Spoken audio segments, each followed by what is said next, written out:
السلام علیکم ورحمۃ اللہ وبرکاتہ۔ ابن عقیل اپنا واقعہ لکھتے ہیں کہ میں بہت ہی زیادہ غریب آدمی تھا۔ ایک مرتبہ میں نے طواف کرتے ہوئے ایک ہار دیکھا جو بڑا قیمتی تھا۔ میں نے وہ ہار اٹھا لیا۔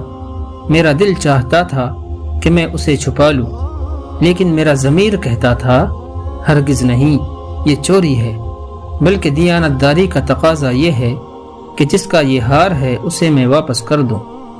چنانچہ میں نے مطاف میں کھڑے ہو کر اعلان کر دیا کہ اگر کسی کا ہار گم ہوا ہو تو آ کر مجھ سے لے لے۔ کہتے ہیں کہ ایک نابینا آدمی آیا اور کہنے لگا کہ یہ ہار میرا ہے اور میرے تھیلے میں سے گرا ہے۔ میرے نفس نے مجھے اور بھی ملامت کی کہ ہار تو تھا بھی نابینا کا، اس کا کسی کو کیا پتہ چلتا، چھپانے کا اچھا موقع تھا۔ مگر میں نے وہ ہار اسے دے دیا۔ نابینا نے دعا دی اور چلا گیا۔ کہتے ہیں کہ میں دعائیں بھی مانگتا تھا کہ اللہ میرے لیے کوئی رزق کا بندوبست کر دے۔ اللہ کی شان دیکھیں کہ میں وہاں سے ہلا آ گیا۔ یہ ایک بستی کا نام ہے۔ وہاں کی ایک مسجد میں گیا تو پتہ چلا کہ چند دن پہلے امام صاحب فوت ہو گئے تھے۔ لوگوں نے مجھے کہا کہ نماز پڑھا دو۔ جب میں نے نماز پڑھائی تو انہیں میرا نماز پڑھانا اچھا لگا۔ وہ کہنے لگے تم یہاں امام کیوں نہیں بن جاتے؟ میں نے کہا بہت اچھا۔ میں نے وہاں امامت کے فرائض سر انجام دینے شروع کر دیے۔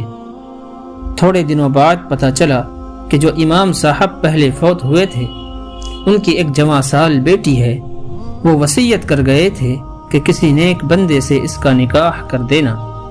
مقتدی لوگوں نے مجھ سے کہا جی اگر آپ چاہیں تو ہم اس یتیم بچے کا آپ سے نکاح کر دیتے ہیں۔ میں نے کہا جی بہت اچھا۔ چنانچہ انہوں نے اس کے ساتھ میرا نکاح کر دیا۔ شادی کے کچھ عرصہ کے بعد میں نے اپنی بیوی کو دیکھا کہ اس کے گلے میں وہی ہار تھا جو میں نے طواف کے دوران ایک نابینا آدمی کو دیا تھا، لوٹایا تھا۔ اسے دیکھ کر میں حیران رہ گیا۔ میں نے پوچھا یہ ہار کس کا ہے؟ اس نے کہا یہ میرے ابو نے مجھے دیا تھا۔ میں نے کہا آپ کے ابو کون تھے؟ اس نے کہا وہ عالم تھے، اس مسجد میں امام تھے اور نابینا تھے۔ تب مجھے پتا چلا کہ اس کے ابو وہی تھے جن کو میں نے وہ ہار واپس کیا تھا۔ میں نے اس کو بتایا کہ یہ ہار تو میں نے ان کو اٹھا کر دیا تھا۔ وہ کہنے لگی کہ آپ کی بھی دعا قبول ہو گئی اور میرے ابو کی بھی دعا قبول ہو گئی۔ میں نے کہا وہ کیسے؟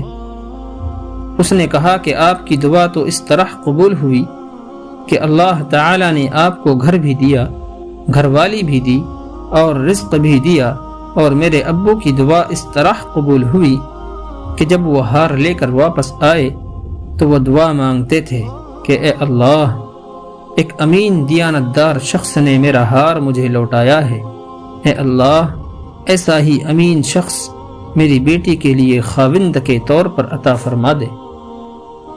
اللہ نے میرے باپ کی دعا بھی قبول کر لی اور آپ کو میرا خاوند بنا دیا۔ تو دوستو، مخلص بندے کا کام اللہ تعالی کبھی رکنے نہیں دیتے، کبھی اٹکنے نہیں دیتے، بلکہ اس کی کشتی ہمیشہ کنارے لگا دیا کرتے ہیں۔